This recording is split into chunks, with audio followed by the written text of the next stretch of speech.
Welcome back to our series.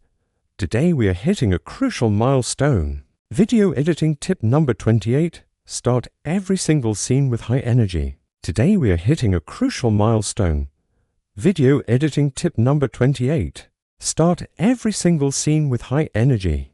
In the world of fast-paced content, the first few seconds of any new shot are make or break. If you lose momentum here, you lose your audience. Let's look at why this matters. Sluggish transitions act like speed bumps for the brain. They give the viewer a reason to look away or scroll. Compare these two examples. On the left, a character slowly walks into the frame. It's functional, but it's slow. It lacks that immediate hook factor. Now, look at the right. The character bursts into the frame mid-action. There is immediate movement and purpose.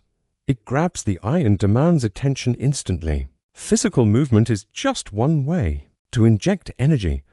Another powerful tool in your arsenal is dynamic camera action right at the start of a cut. Try using a whip pan. By starting a shot with a fast lateral movement that settles onto your subject, you create a sense of urgent progression. Or consider a fast digital zoom in. It mimics the way our eyes focus when something exciting happens. It pulls the viewer into the scene's core. Audio synchronization is the secret sauce. When you match a visual pop or a sudden movement with a strong beat, the impact is doubled. Let's get practical. Open your editing software. Look at your clips. Are there a few frames of dead air before the person starts talking or moving? Trim it.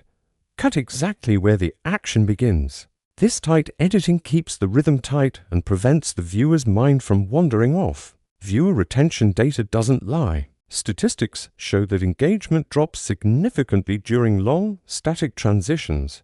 Every frame you shave off adds value. Remember, as an editor, you are a conductor of energy. Don't just show a scene, launch it. Give your audience a reason to stay hooked. That's tip 28.